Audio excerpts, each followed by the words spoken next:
Hey, quick review here of the Rapido's new GE 44-tonner locomotive. These locomotives were started to be built in the late 40s and were designed for like light branch line service, yard service, and things like that. They were kind of designed to kind of skirt around the fireman law with being at a certain weight restriction, where heavier locomotives required a fireman to still be assigned to them. These 44-tonners were below that restriction, and that way they can get by with just basically the engineer, conductor, and the brakeman on the local service and things like that. This unit for Southern Railway was built September 1945 and was retired in 1976, and at that point it was sold to the Bremer Brothers Iron and Metal Works in Birmingham, Alabama in February of 1976. 1951 here, along with another 44-tonner, 1953, which Rapido also offers. They were assigned late in their careers to the Hawkinsville branch in Georgia due to some weight restrictions going over the Comey, I think I said that right, the Comey River Bridge. These models come with a lot of details here. You can see here they come with extra packs, got ACI tags in there, extra sunshades. The biggest flaw really with the 1951 is the lack of a steam pilot right here, which was the only 44-tonner on Southern's roster to have that unique pilot. Every other 44-tonner didn't have it, but it's kind of strange since Rapido did offer their Canadian National unit with that pilot, not to put this one, in that particular body. But other than that, everything else matches up really well with it. Southern had every one of their 44-tonners seemed to switch details from piece to piece. Some of them I've seen had the bells on the cab here, and other ones had the different horns kind of moved around a little bit.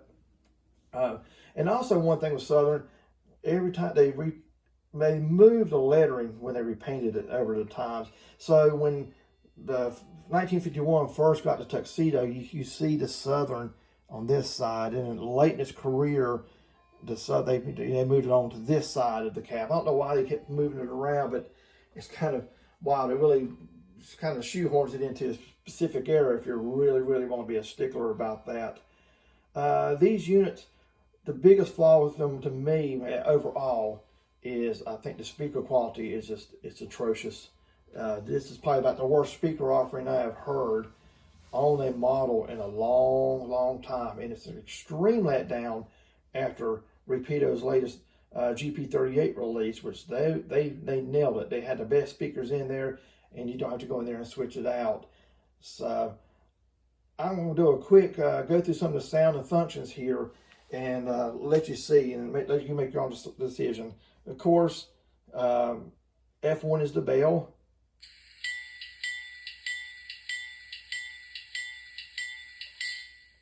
F2 is the horn. One thing I need to say too, none of these CVs have been changed at all. This is how it came straight out of the box.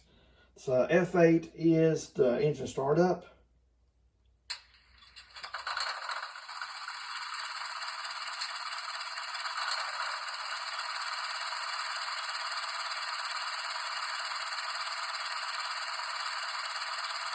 And you can hear how the speaker it's not the best sound. It's sort of distorted and everything. It just don't really sound the best. So it's probably got to be a replacement in the future. F3 is flange squeal, and you can hear that when the locomotive moves.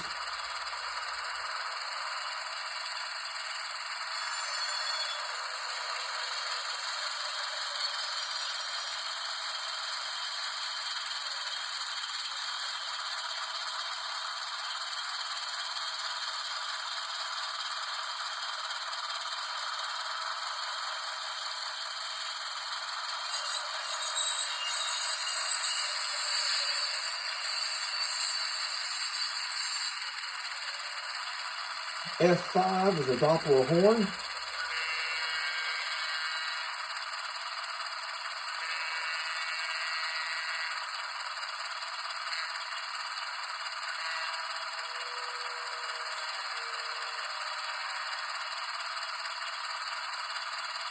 Of course, F9 is drive hold, F10 independent brake, F11 radiator fans, F12 switching mode. The switching mode on this one is set to keep the headlights going on both ends, but it keeps them dim. F13 is a rear headlight, which you can operate it independently to keep it on at all times as well if you want to like run road service. F14 is the handbrake, apply and release. I won't go through the rest of these.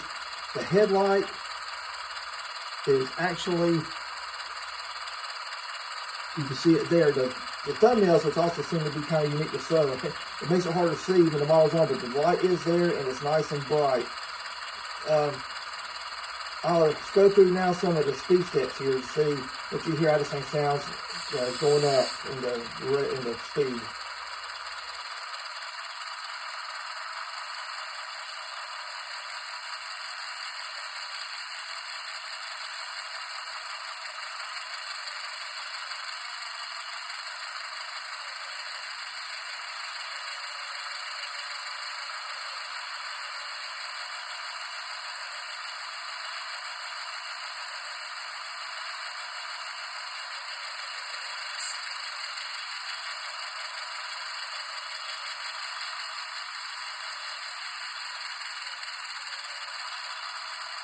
And as you can hear, there's really not a lot of depth to that speaker. It also it sounds very distorted to me. Scale Sound Systems does offer 2 speakers that you can replace it. This one with. One is just, it fits in where the regular speaker goes now. It sounds a little bit better, but it still lacks a lot of depth. And then he just made a second speaker which will fill the entirety of the cab. That sounds a whole lot better. But I'm not sure if I want to go that full route and remove the cab interior and everything. But that's pretty much it for this locomotive. One more thing. The pulling power on these flat layouts, it does great. But if you have any bit of grades, it won't pull a lot of cars. So that's sort of a fair warning there. They did that kind of advertising that this thing will pull 20 cars on, but they never just say really flat or up and down the grade. But it does pull roughly about 20 cars on a nice flat layout. That's about it for this review here, and I will leave you here with a run by the unit.